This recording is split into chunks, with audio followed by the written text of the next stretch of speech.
So I'm going to take a few minutes while we wait for our guest to discuss something today.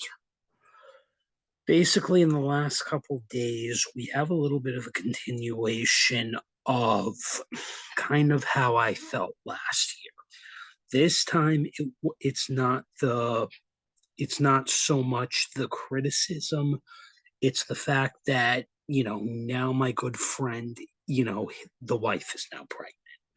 So I wanted to unbuckle this in a short video to kind of discuss some of my emotions.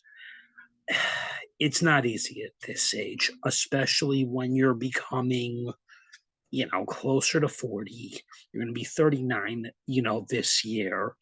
You're not happy with what you're doing, and everyone wants you to be happy in their moment. But then we don't know what they're going to do. We don't know how they're going to feel for you with what you're choosing to do. I guess the best way we can categorize this is something that the entrepreneur Alex Hormozy mentioned, and this was on Instagram, where he talked about the dark period for entrepreneurs. Last year, I got what was called imposter syndrome, after he showed me his engagement. Then there was the wedding. This year, I what ended up being imposter syndrome is now unfortunately the feeling of not betrayal, because that's obviously not what it is. It's the feeling of being left behind. So I just wanted to get that clear and out of the way. I hope you learned something. We'll see you again soon.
No, it's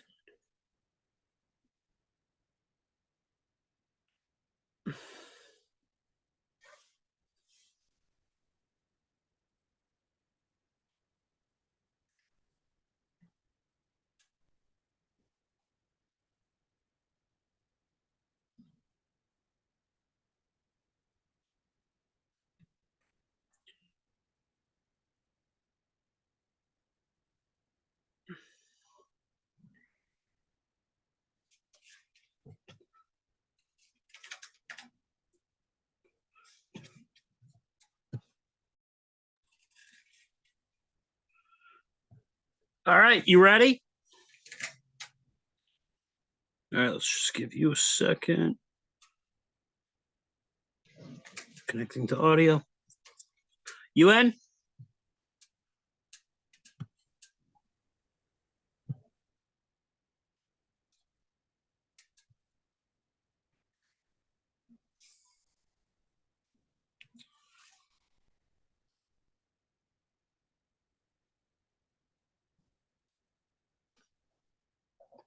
You ready?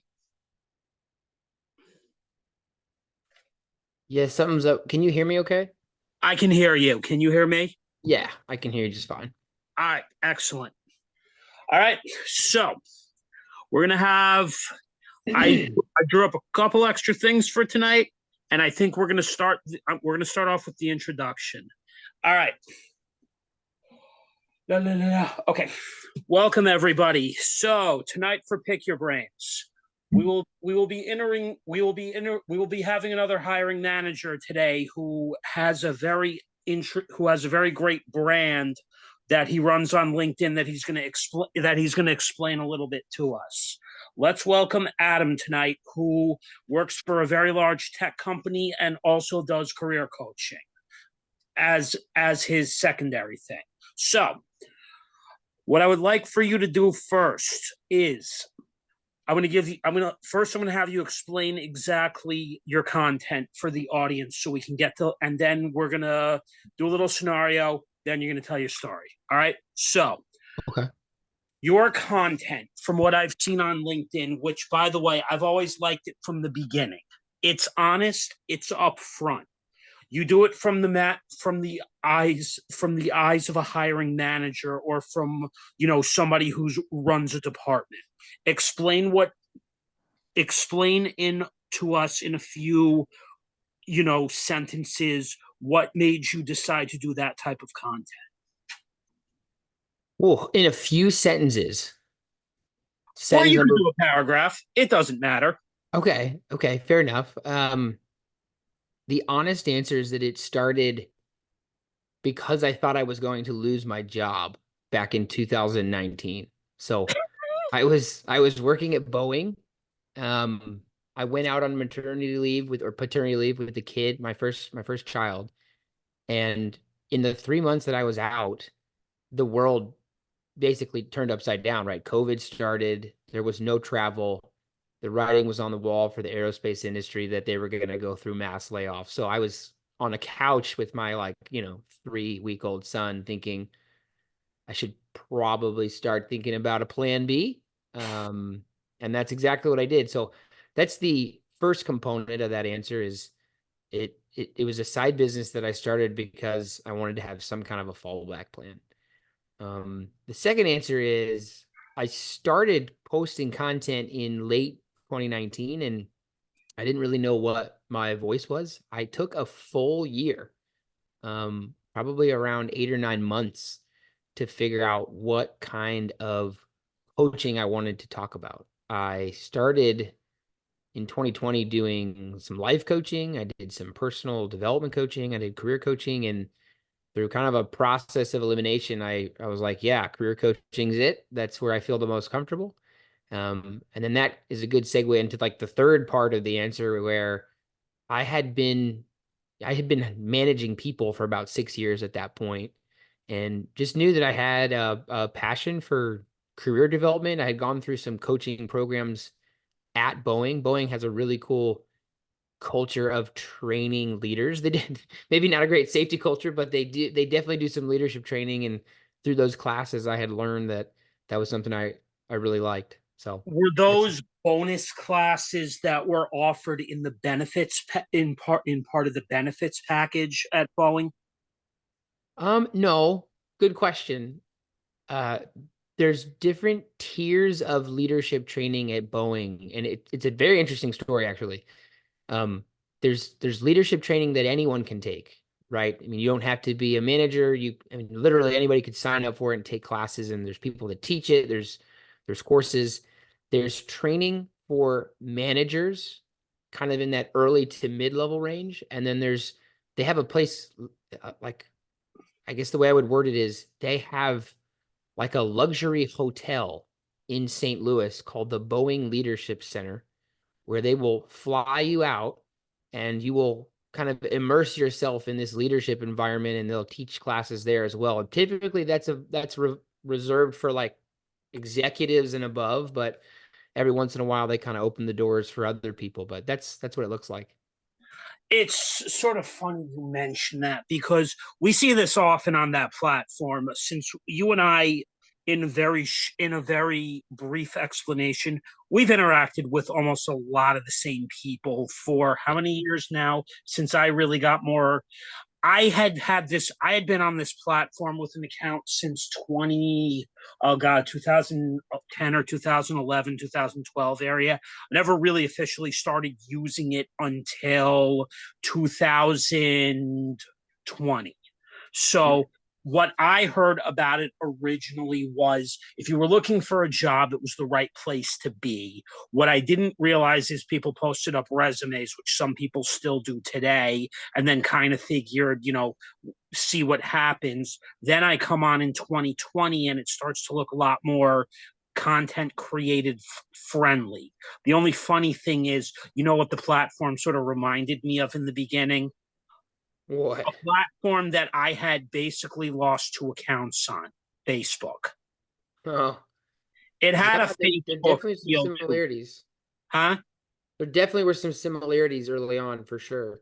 We were considered early adopters with Facebook because that started during our childhoods, and we'll go into that a little later. Now we're gonna have a little fun scenario. Okay, you saw Okay, my resume before you came on the recording, correct? I You took a did. look at it. I did briefly, but yes. Okay, so I'm gonna ask you a fun question. Uh, Let's take it. Let's look at. Don't look at it like it's a post, but here's a great question. Okay, you have three resumes that hit your desk. I'm from what one of your fellow coaches who runs his own firm uh would say is a non-traditional background. I've worked, unfortunately, I've been very pigeonholed to retail. We'll go into that, throughout this, but basically that hits your desk. mhm. You have somebody who's an engineer, who's a civil engineering and electrical engineering major from Virginia Tech College. I think that's where you went, correct? Virginia Tech. Yep, that's where I did my bachelor's. Okay. And your third resume, international student. Who do you decide to call?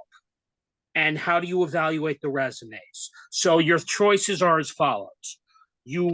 You're going to reject the resume. You're going to send a proper, I don't think, I don't believe you're suited for this role. Follow up email, which we talk about a lot on the platform through Mm. many different of your what you call it, and you're going to call somebody in for an interview. So, out of the three resumes, which looks more interesting to you? A loaded question. I mean, to kind of get into the details, I would say like I look at hundreds of resumes a year, hundreds, right? As a hiring manager and as a coach. Um, I'd like to tell you that I feel like I've reached the point in my career as a hiring manager where a majority of the jobs I'm posting are now mid-level and above. It's on the rare end that I'm putting something out there that's entry level. It does happen from time to time, but not as often. So at the point where I'm at and at the the requirements and expectations and qualifications that I'm typically posting for, titles and schools and X companies don't really carry the same impressionability that they used to with me. I'm very much a person that I'm going to be making a decision based off of the impact and the value that this person has created or added, the accomplishments, the consistent themes that I see in their ability to perform. Like that's going to be the thing that typically makes the biggest difference. There might have been a point in my early stage hiring life where, you know, traditional, like great companies might have popped off the page for me, and somebody with similar backgrounds or schools might have meant a little bit more. But I think what I've learned over hiring many, many people is that oftentimes, someone that has ex Google on their resume or someone that has gone to a high level school, there's really no guarantee that person is going to be a good fit or a high performer, right? Like the best indicators are the value propositions. So it's hard for me to answer the question. Um, I could frame this to you. The reason I sure. ask you that question is because what I'm going to basically say to you is as follow. If you're going to Yeah. measure somebody on things, you could take a look at my resume and you could almost say there's a couple themes on that resume. Yeah. And then there's something that you would potentially answer if you would be open minded about. I may have said this on your posts before, but if not, within the last month, there's been a little bit of a realization for somebody like me. Mm, There's a lot of discrimination toward people on the autistic spectrum because of an IEP. So all an IEP basically is to someone like you is there might be a little extra time in training, but it's not near impossible to basically say somebody like me can't add, you know, can't add, a dynamic to what you would be hiring for. Maybe he just needs a little extra time training. It might cost a little extra company resources. You put yeah. somebody older than you doing the same thing, that resume gets thrown in the trash, unfortunately, because they're like, oh, he's autistic, or this is what he answered on his what you call it. Yeah, that's kind of a problem for us. And this is what this community is up against. It's like all an IEP basically is in my situation when I worked for the Goodwill. Unfortunately, when we look at people who are non-autistic doing that type of hiring, we often don't get that type of chance to really prove ourselves outside of anything that's retail. So the Mm, big theme on that resume that I sent you was, unfortunately, most of the jobs were retail levels, so you put that in the non-traditional background. I do have a college education. I do work currently at a Fortune 500 company. I got to that Fortune 500 company effectively by luck, or by the fact that a recruiter placed me at what was originally Caremount Medical / Mount Kisco Medical Group. Our market leader and former CEO sold the company off to United Healthcare. It is what it is. I'm employed right now. I'm not going to say anything bad currently, like you would, even with your own employee, because we both have an understanding that I have to deal with HIPAA. You have your own security type of things that you have to deal with at your current company. yeah. So I like the company that I work for, but the role that I do, is less than stellar.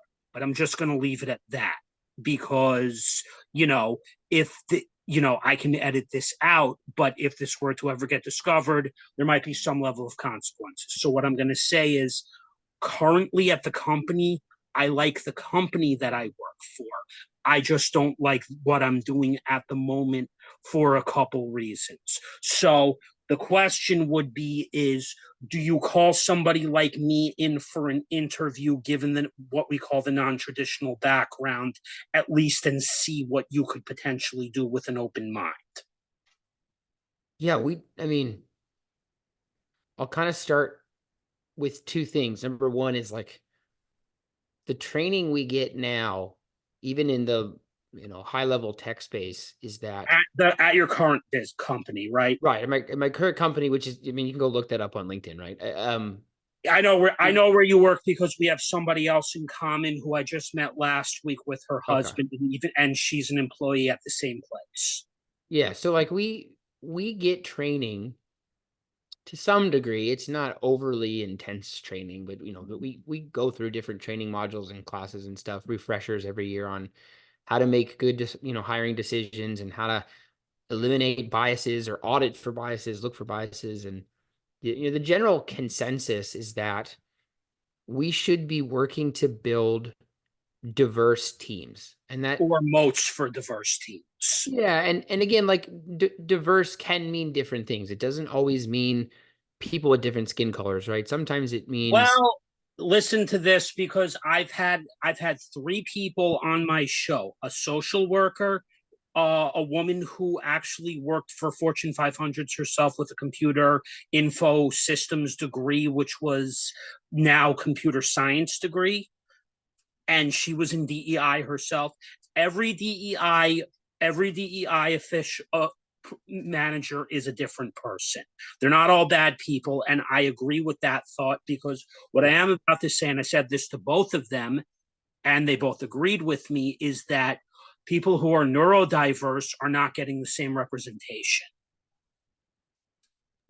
yeah. So I wouldn't say that I disagree with that statement. What I wanted to say is that we believe fundamentally that diverse teams are better teams, right? You get more diverse ideas, you get creativity, you get people kind of, sharing and learning and building off of one another. That, to go out and hire 20 people that look and think and act like I do with my exact background, it is not going to be as a productive or creative or inventive as a team with people with lots of different backgrounds and ideas. So that's at least kind of the foundation we come in at.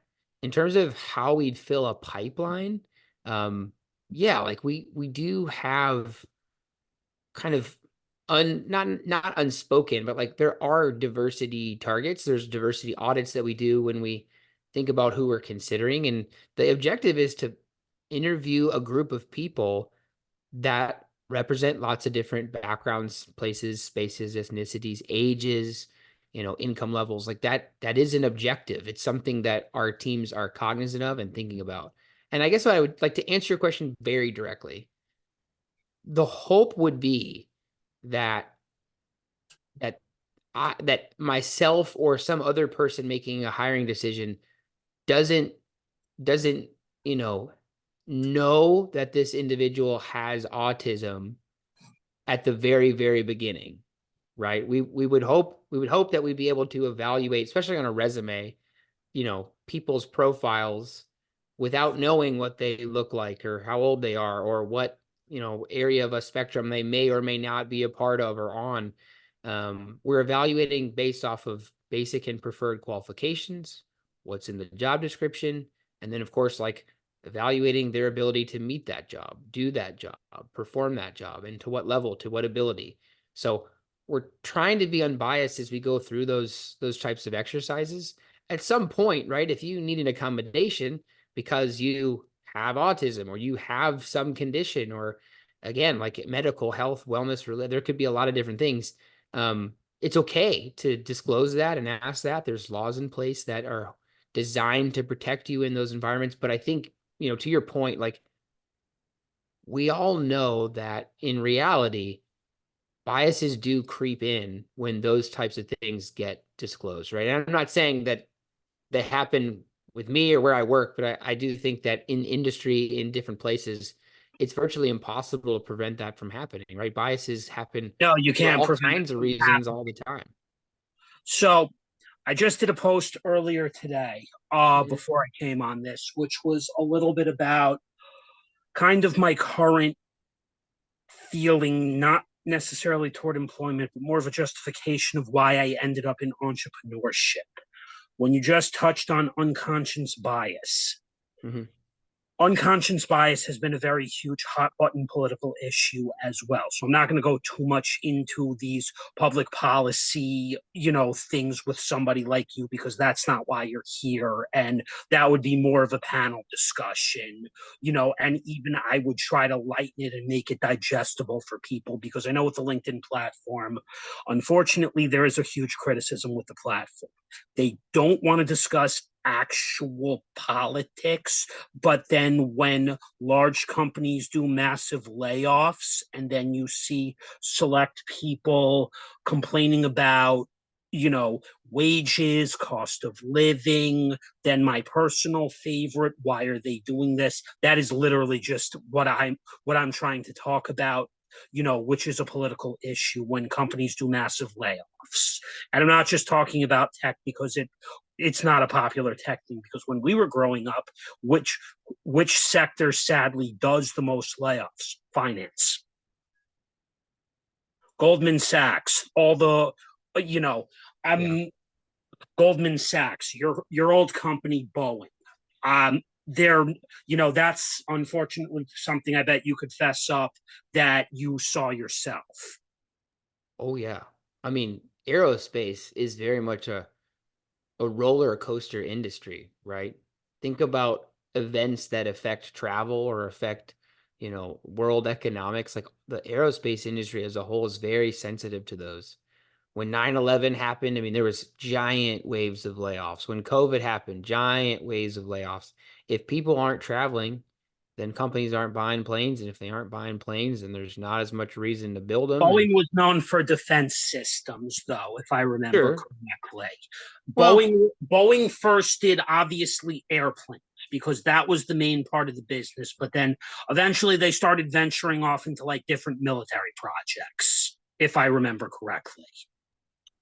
Boeing has an interesting history on both sides of the fence, in terms of there's Boeing Defense and Space, there's Boeing Commercial, and then, when they merged with McDonnell Douglas, I think in the 80s, 90s, that changed a lot of the things that they produced as well, and how and where they produced them. But yeah, no, you're not wrong. Again, that industry is very sensitive and prone to big wave off or Oh, and layoff. so is finance. Look at all the large banks. We saw Yeah. you and I are old enough to remember the 2008 recession, Yep. unfortunately, and I'm going to be honest about something. Before we get to your story, there is still a percentage of millennials who, unfortunately, some of us are still going to have trouble buying our first home just because of that first recession. The huge recession, which even a lot of our parents probably got affected. So now that we touched on that, all right, let's start having you tell some of your story. Okay, so where did you grow up originally? Originally, I'm from Lynchburg, Virginia. So kind of South Central Virginia, maybe about an hour from North Carolina. Okay, so you're closer to the Carolina border around like Richmond, which is the state capital. I'm 2 hour. We were about 2.5 hours south of Richmond. Yeah. Okay, so what year were you born? I was born in 1988. Okay, so yes, you are a little younger than me. So we at least have that in common, meaning we're part of the millennials generation. I would Okay. say 1980s born millennials are a unique starting in 81 are a unique group just based off the fact that we in the 20 years that we've been we've gone from, like you said, 9/11. We saw the recession 8 years later. Then Hmm. we saw COVID-19. We've So what seen was some stuff. Oh yeah, we Yeah. we've seen a lot in our short lives, just like the oldest generation in government. And I had a relative who was born in 1920 who passed right at the start of COVID, Hmm. right the month before the whole thing blew up. Born in 1920, saw the Roaring Twenties, the Great Depression, World War II, and Yeah. all after that. So, okay, born in 88. When did you graduate high school precisely? 2007, right before the recession. 2007. So I was Yes. in college when the recession was kind of hitting full force. College for me took a little longer than most people. So when I asked you the traditional, uh, you know, the difference between somebody with a more traditional background based off your college, the frame to that question is now about to make sense. So I took college took me 9.5 years, not just because of, my challenges with the spectrum, but also because there were semesters that in 2008, when that first blew up, I had taken a semester off, to get, to work a part-time job. And then when I tried to look again in the fall, that's when everything basically came crashing down during that election. And that was the election of Barack Obama and John McCain. So that everything came crashing down that fall. Unfortunately, because of that, I had needed to go back to college. So I went back and finished my spring semester at Westchester Community. And in the fall of 2009, my easiest my biggest memory, and one of the professors there, who was the dean of the school at what's now Mercy University, said something, and I still remember it to this day. As millennials, you guys will probably be changing jobs over over 10 times before you turn 60.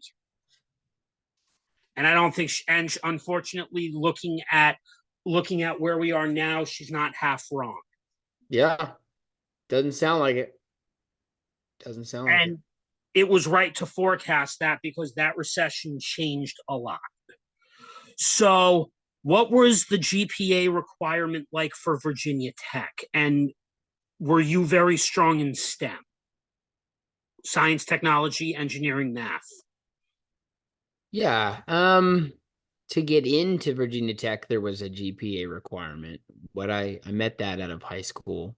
To stay in the engineering department, I think you had to maintain like above a 2.6 or 2.7, if I'm remembering correctly. And yeah, you had to maintain that throughout the whole course of the program.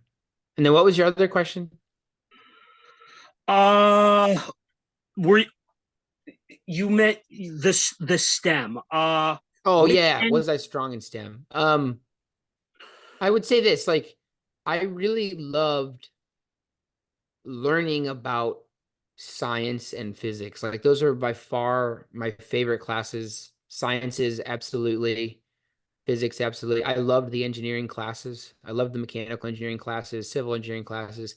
Where I was not good, I'm not a great test taker. I never have been. I never I think had a, you and I have that same exact thing in common, because yeah. what was your final college GPA? Whew, my bachelor's GPA was pretty low. It was like a 2.8. I My graduated overall with a 2.95. No, uh, not 2.95, 2.25. 2.25. Yeah. I started WCC with a 2.05. I ended with a 2.25. I went to Mercy College, now Mercy University, took a lot longer.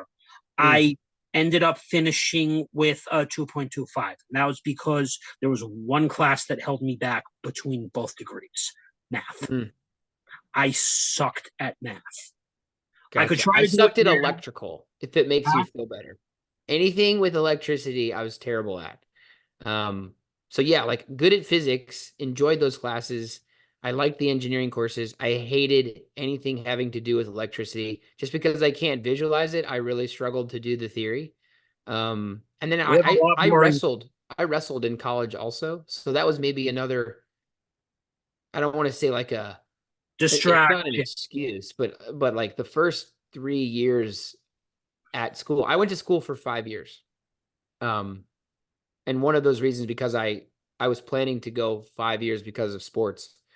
And So yeah, you the were an first athlete. So in other words, probably part of the reason was because you were dedicated to athletics, which isn't a bad thing. Yeah, it's not a bad thing. Again, it's not an excuse for poor grades. It never should be. But No, it's not an excuse for poor grades, but the difference between you and me is you may have had a little bit of an easier path, arguably, toward being able to get into either a competitive industry or competitive companies, because being in a sports team opens you up to different types of networking that I've unfortunately had to try to figure out on my own without being fully able to be involved in sports. I was a sports management major. I mean, I did mm, a couple internships with the athletic department and became friendly with athletes. But the reality is, because I didn't play, ironically, most of them all got into better companies. They got better jobs. They were more competitive in their GPAs. They did much better than me in these areas. yeah, I mean, I would not deny that there's definitely some advantages or privileges that come with athletics. One of the things I was just going to say is you have access to some generally easier classes if you want them, right? Like there does exist that component. That wasn't really an option for me a lot of times with engineering, but like the difference between my first 3 years GPA wise while I was doing sports was much lower than the last 2 years when I wasn't wrestling anymore. And a lot of that was just time management. Like it was just very difficult for me initially in school to figure out how to kind of do all the things I wanted to do and be successful in all of it. And I kind of had to let some stuff go the first, the last 2 years of school to kind of say, okay, like the time of my life where a big part of my identity has been athletics is over. And I need to kind of move into the next chapter where the investments I'm making into myself are in my education and my future job. And that was hard. That was a very difficult thing for me to let go. As again, as weird as it is to say, but I was really fortunate to have the option to even compete. But when you spend so much of your life growing up and your friends and your family kind of think about you as again like an athlete or a wrestler or whatever it is that you're known for, and you just kind of leave that one day, that's a it's just a difficult thing to do, especially when you're I in college. I saw a very interesting clip earlier in the week. It was a YouTube short. Mm, Just mentioned something that I've had a little trouble with, because I've said this on a few of your posts before. You are right in one aspect. I'm still young, but there are going to be some things that are not going to be easier to do as, we get older. One of those things is, for me, I will probably have to contend with the fact that if I meet someone, first I need a better salary or a successful business like what you have. Second, I'm going to be doing it after age 40, and that's not necessarily any easier. I'm not trying to make this doom and gloomy. We're on a recording, so I'm going to try to spin this as nicely as possible. right. But there's parts of being young, and then there's the reality, which is our bodies are not the same. And this is from somebody who works in a orthopedics office. Yeah. So you can only imagine what I see on a daily basis. Yeah. So that's unfortunately, weighed on me. I just had some. So on the reel that I saw, some when you just mentioned your friends and family have a hard time getting an image of you out of your head, in some aspects, because of my disability, because of my developmental learning disability, I sometimes feel like people would rather feel sorry for me than show the actual empathy and realize I'm Mm, capable of doing more. If you look at how I put together the podcast, if you look at how I've done my content on LinkedIn, clearly I'm interesting enough and capable of doing more than a lot of these corporations are really allowing me to do, because they're hiding behind the education excuse. It's not a matter of where did I get the degree. It's a matter of, you have the resources. if you don't have the patience, just say you don't have the patience to, sit there and try to train and develop somebody, because honestly, that's what I think we would all rather hear at this point. And then, Mhm. huh? No, I was just gonna say, like, that's a really interesting way to frame it. Like, do you feel like on more than like maybe the majority of the times where you're interacting with companies or other people, like do you feel like the average first pass is somebody feeling sorry for you versus feeling empathetic? And are those things easily distinguishable? Like, can you tell when it's more of like a pity feeling versus a Yeah. empathy feeling? Yes, because to one person who I cut off last year for up to 20 years basically made a lot of derogatory racial and anti-Semitic slurs at me. Mm, He basically at one point he basically made a horrible joke about autism.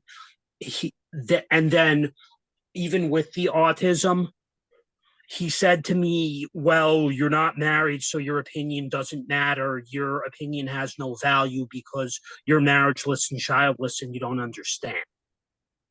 I think there's a difference between walking a mile in my shoes, living my situation for one day. For example, here's my classic favorite one. Not you, don't take this personal. When everybody says be grateful for what you have, that is a classical coping mechanism. We mm. should be grateful, but there's also a point where it's demeaningly used against somebody like me to basically say, "Oh, be happy you have a job."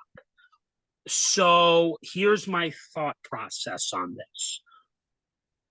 If you want me to be grateful for having a job, why can't I rent a decent apartment? Why can't I purchase my first home? Why can't I have more options?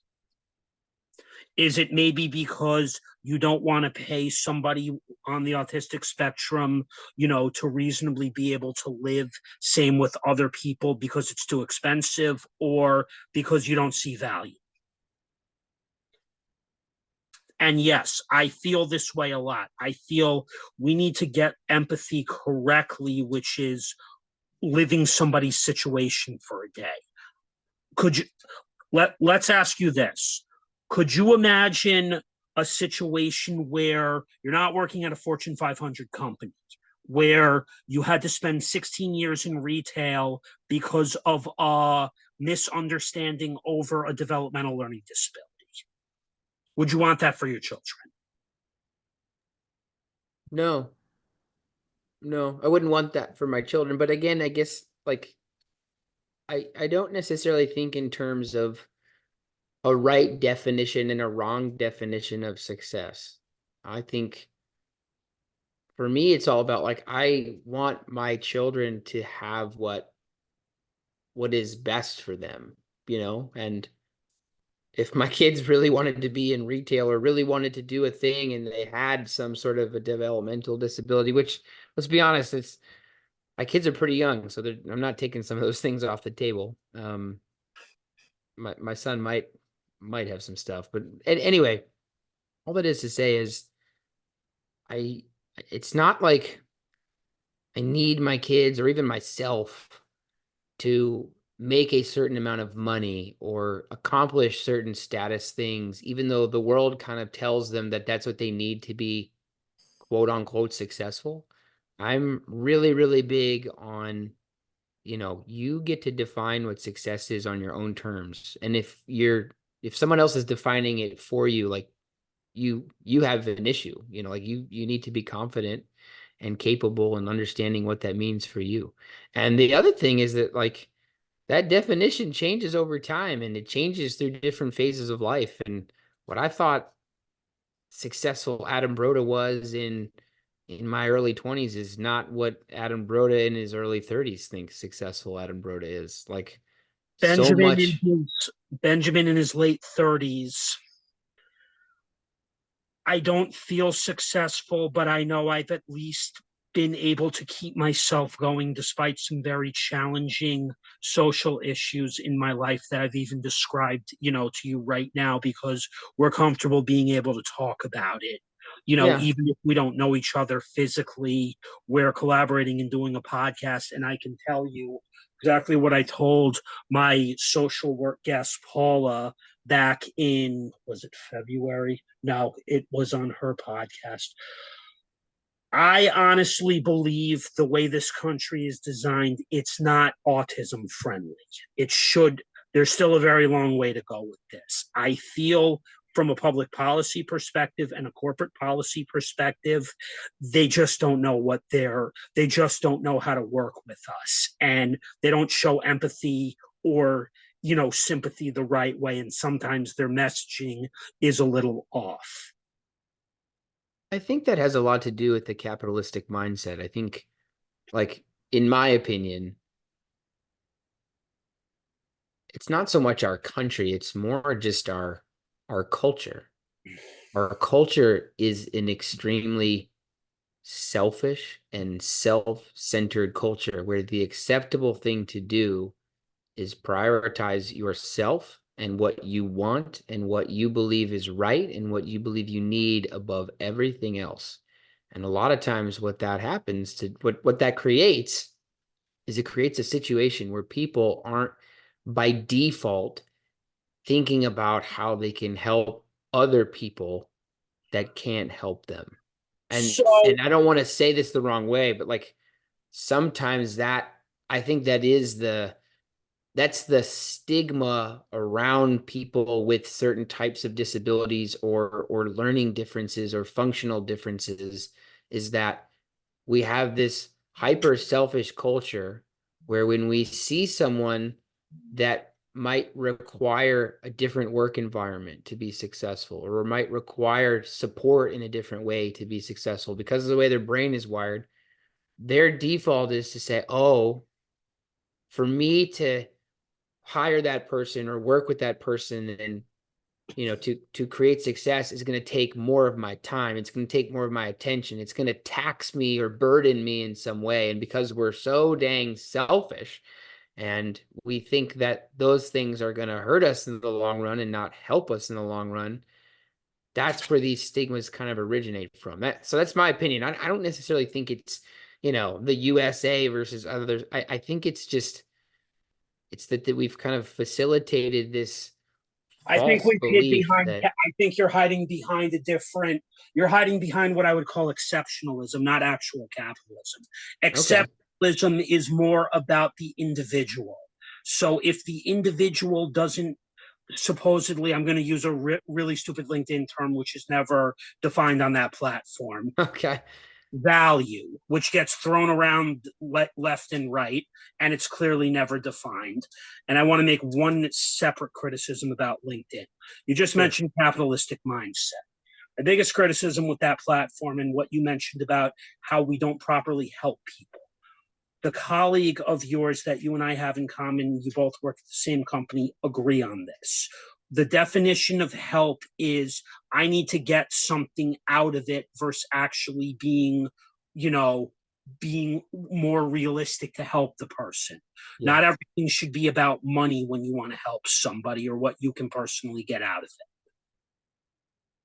That's what I've noticed with some career coaches. I just had a career coach 2 weeks ago. She was a great guest.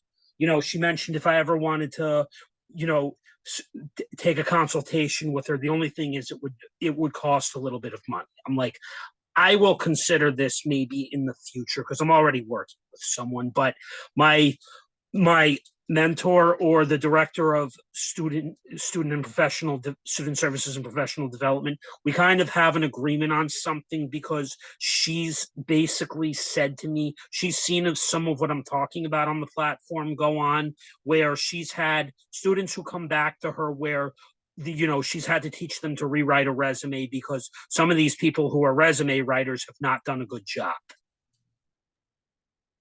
I can or feel the that. price, like the student was complaining about paying $1,000. Ooh, that's steep. Well, Steep. I'm not here to criticize what people want to, charge. You have, what you believe is, you have what you believe, you know, is a worthy price. It's your business model. Just like I'm running a podcast right now, and my actual service is going to be consultant, a consultant consulting as an autism trainer for companies. But the difference Cool. is what I would bill a company would be for 1 hour, probably more appropriate than what other people would whatchamacallit. My fee's 150, to give a 1 hour training on learning about an autistic person from an autistic person. That's me, because I realize that it's at least a good negotiating point to start with. This Yeah. is this is what you get for 150. You get a slideshow, you'll get you'll get some podcast clips in addition, you'll get personalized stories. That's awesome. I like the idea. And that's available to people who are like yourself, who are a parent. I will, if you ever need, if you believe that your children may be, learning whatchamacallit, you can always come ask me questions. I'm available to answer questions. But it's for people like yourself who are parents. It's for our parents who are now grandparents, for at least those who are parents. It's for Gen Xers, for therapists, for teachers. My last one, which I would have to probably charge a higher fee for, would be corporations. Hmm. I'm obviously going to have to figure out how I would charge a corporation, versus social work clinics, or therapist clinics, or schools. Each fee is going to be different, but basically, a consultation service is a completely different beast than career coaching. Yeah. I once thought about career coaching, but then I realized something. I wouldn't know what to charge. And, even before deciding what I would charge, I don't think, with my limited knowledge on, job seeking, I don't spend a lot of time doing it. And there's a reason. It's because, you have recruiters telling you send out 100 resumes a week. No full-time workers got that kind of time to do this. You would hope not, but yeah. Yeah. I would like to change jobs, but realistically, we're running into a couple things, especially now.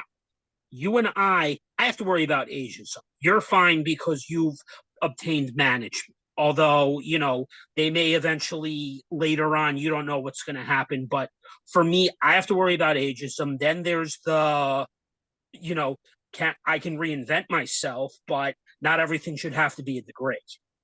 Yeah. Not everything should have to be pushing somebody to go back into a degree program when, let's be honest, there's no guarantees you're going to basically look at my resume. So why should I play the get a higher degree game? Yeah, what would the advantage of that be, right? I mean, what does a degree even get you these days is a debatable question. We both know what it really gets you. We debt, more debt. That's what it gets you. It basically gets you debt and what looks like a certified credential. But I think what we're really doing into your capitalistic comment, Hmm. I think too many HR departments, they hide behind the degree. They're not flexible. They're not open-minded. They may say they're open-minded, but if they were open-minded, they would figure out, where can I classify a course on Coursera? What can I do with Udemy? You know, Yeah. should I look at a certification instead of just giving generically stupid advice on LinkedIn? Oh, well, this certification will get you hired. Do us a favor, not you, but as a general, tell us what you really want for us to do before we go, because in personal finance circles, which I'm in the middle of getting licensed right now to, start with a financial education platform through two of my past guests. I'm getting licensed to sell, financial products.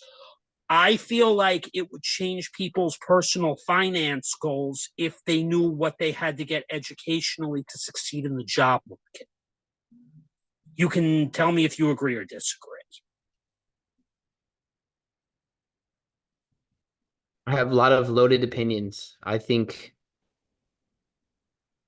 the way education happens in public schools and with grade levels and with standardized tests is a bad way and an antiquated way to teach people.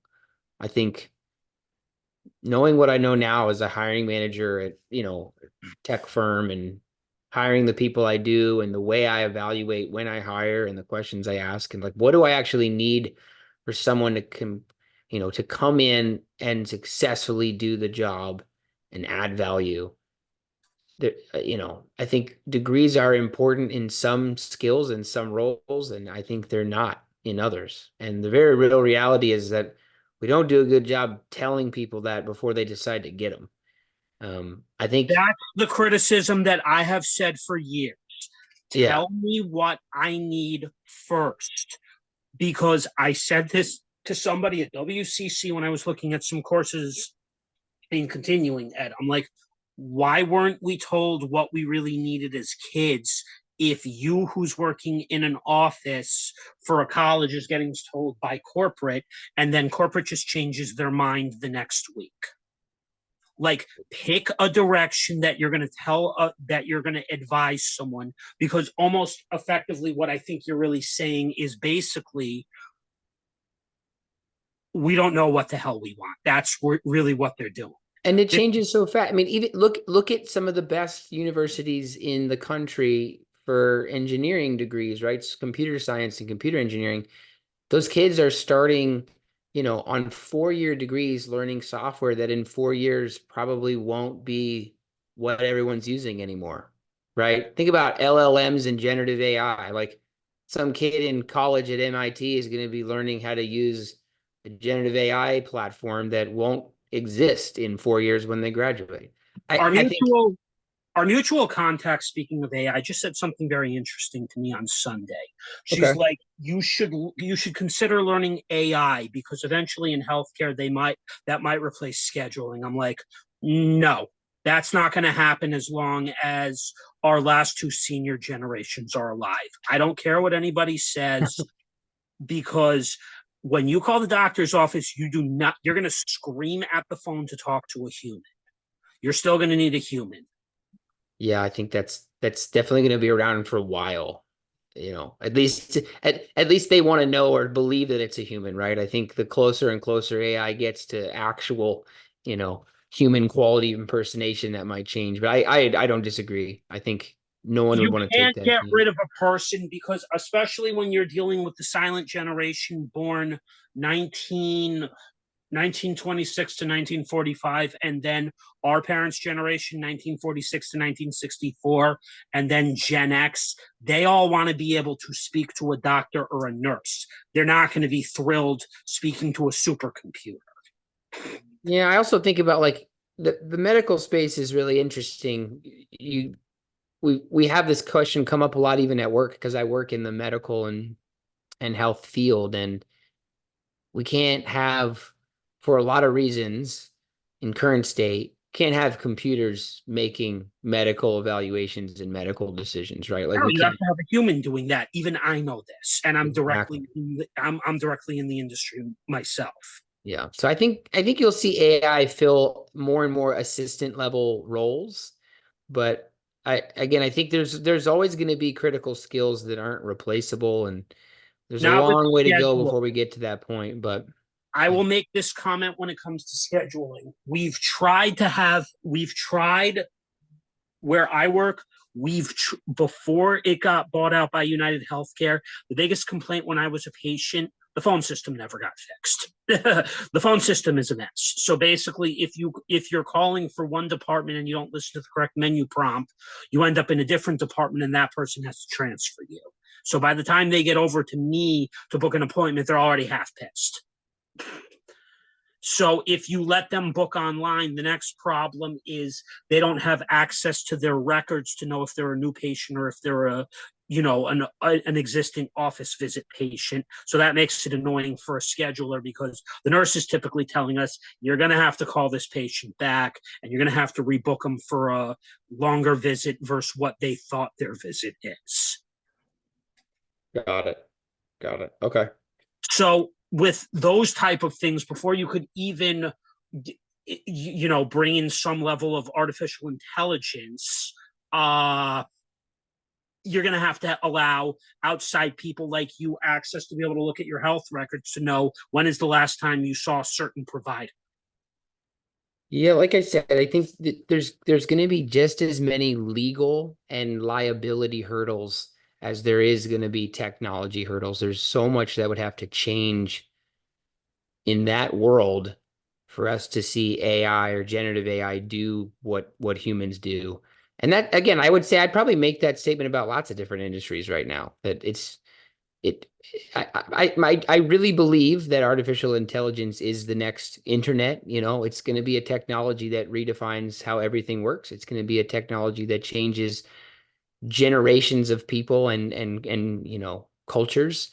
But we're kind of just scratching the surface, tip of the spear, top of the iceberg kind of a situation right now. And the whole point coming back to like someone going into school for a 4 or 5 year degree, paying 150K to learn about AI platforms that are probably not going to exist in 4 years. Like that concept is very antiquated. And what I'd like to see, I'd love to see more apprenticeships. I'd love college to be 1 to 2 years, right? And then you go and you do apprenticeships and you learn on the job and you have a little bit more control over how you develop your They should skill be set. doing that for people like me who are already in the workforce so that I could actually learn digital marketing and data analytics so that I can actually stand a chance to get out of what I'm doing because I've been in the Mm, same for 20 freaking years, like, mm. just in different capacities. Like there's a point where I'm going to drop the money portion of it. I'm sick of what I do. I'm sick of what I do. We need things like apprenticeships because otherwise it's me going back to spend another 40K on a useless degree that's not even going to get me an interview. Mm. It's not that I don't believe education is needed. It's that I think first what we need to do, and I'm going to be really short about this, we need to start changing leadership up top in the nation's capital. Mm. We need leaders who will now start to look at give me somebody as president of the United States in his early 50s who can place himself in your and my situation and develop public policy, along with businesses that make sense for everybody else. That's Yeah. what I would be the first one to change because honestly, the last two senior generations, they really messed a lot up for everybody. Select people, not the collective, if that makes sense. Yeah. Yeah. I wouldn't disagree with that. I mean, you could get on that topic for a long time, but Yeah, but the thing with that topic is this isn't even about politics. This is basically, we're talking about actual corporate public policy, not actually, which party is good, which party is bad, because it's not about parties. It really comes down to we're talking about not just job market and entrepreneurship related things. We're talking about, public policy and skill sets. Like, I'll end on this. Another thing I would like to see schools teach, and I would like to also extend an invite. I did a panel last year with two coaches and my CTO, Justin. We're going to be revisiting post-secondary and how to fix primary and post-secondary education in the job market. So I'd like to extend an open invite to you to come to that, because that'll be expanded with at least one or two Gen Xers, our age group, because almost everyone's going to primarily be a millennial. So I think that would be a great discussion for you to come to as well. And my other podcast format is called Opinionated Collective. Gotcha. That's my panel discussion Okay. forum. That's my panel discussion podcast.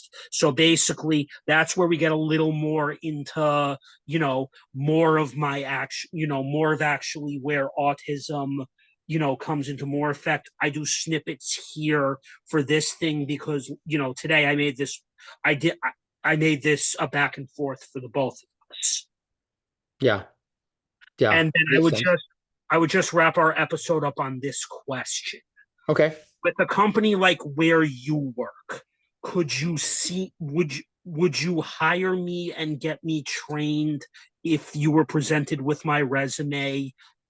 Yes and no, and what could you see me doing within the tech industry? Yes, I could absolutely see hiring someone like you with your resume. Again, it's less about what are someone's limitations and accommodations and more about do they meet the qualifications? Can they do the job? Yes or no? Doesn't really matter what their titles were or their education was. And, do they have the qualifications to do the job? Do they have the experience? Can they perform? And if you can do that, then yeah, I think that's the short answer is we can hire anybody that can do the job. Um, the Off the second non-technical roles that you did a post on that, where would you see me in a non-technical role? More like digital marketing, more like analytics, or within administration? Yeah, so you said that you suck at math. Is that still a true statement? I'm not good with complex equations, but if it's like Microsoft Excel and we're talking about data entry, which I've been basically doing since 2014, that's at least a base to work with. Okay. Yeah, I mean, there's probably like if we're talking non-technical roles, um, I'd probably say like, if you're in a scheduling position and you're working with a lot of people and you're managing, how operations like business operations is a really great title for folks that do administrative to project management to, I mean, a full-blown operations work. Um, that's a popular title that's emerged over the past 10 years in a lot of big tech Operations companies. manager. It's not an operations manager. It's called biz ops. That's the short version. Biz ops is a role I'd probably recommend for you to check out, just again based off of what I know and what we talked about on the podcast. The other thing that I might recommend for you to look into is business analytics.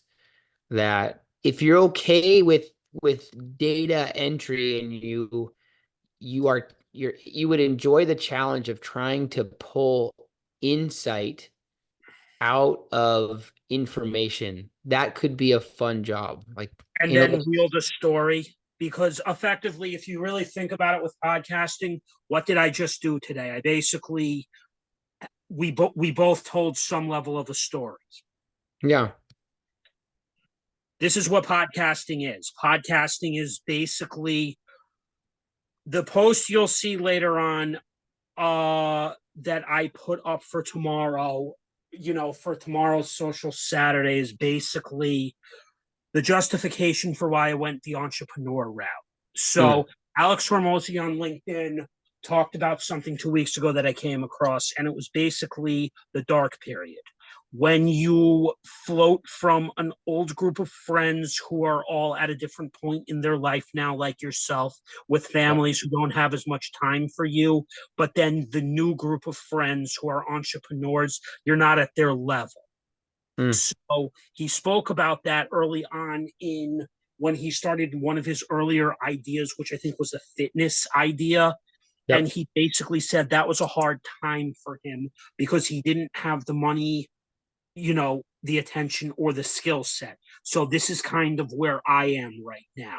I'm able to interact with people like yourself, but unfortunately, whether we're talking about career or, where I am in salary wise, I'm not in the same place. Gotcha. And the podcast has basically uncovered a lot of new skills that could be trained and worked with properly. But we need more people like you in these positions with an open mind for somebody like me. If I came across more people like you in these positions, I've argued this before. I probably would have had more job. I probably would have had more offers come my way. Hmm. I probably wouldn't feel sometimes without the podcast, given the challenges that I've had the last 2 years. There were times without the podcast where I literally felt depressed. Hmm. Like another big thing aside from autism is autism leads to general mental health. So that's another huge mission with this podcast, which is in the nice, subtlest way. Benjamin's mental health has its good days and its bad days. And it's very challenging for me to avoid comparison, but unfortunately, comparison is sometimes there. And unfortunately, it is a little bit of a necessary evil. I don't like doing it. And I never try to do it, because even with my old high school,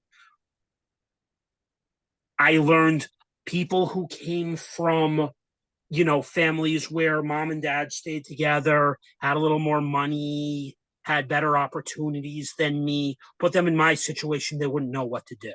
Hmm. I don't know if you had this type of a situation yourself.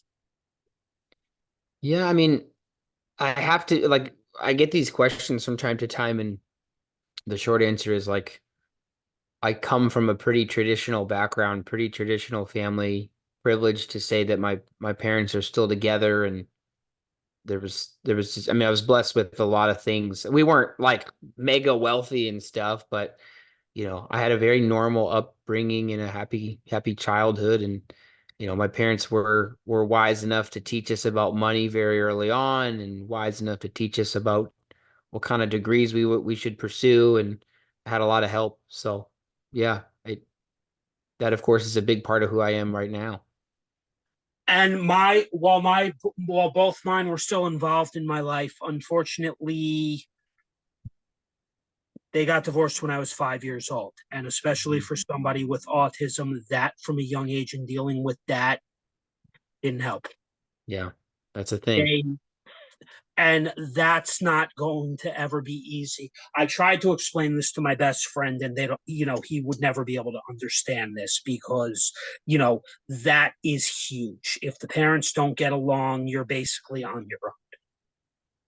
It affects everything. I mean, I say that as a parent now with two kids, and we have a lot of friends that are parents. We have a lot of couples in our circle, and some of them have split up, and it is a no-win situation. There are no winners in those scenarios. And the kids often, in my opinion, not to make assumptions about situations that I don't know anything about, but I think on average, the kids often take the biggest hit, whether we wanted them to or not. But yeah, I have a lot of empathy for people that have gone through those types of scenarios. I've never been through one, so again, I kind of come from a certain perspective. No, but at least you've done one thing that some people that I knew from my own high school wouldn't, try to overstep and make statements about when they had no qualification to discuss it.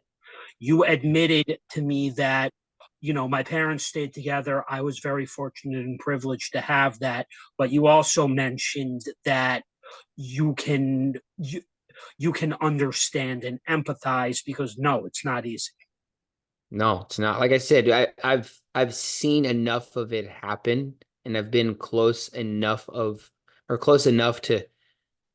get some percentage of understanding that it's not a thing I would wish on anybody. Yeah, it doesn't necessarily ruin you for life, right? I mean, that's not the case at all. You can still go off and accomplish your Well, goals and objectives like that. That's fine, but there are marks that are left that last your entire life.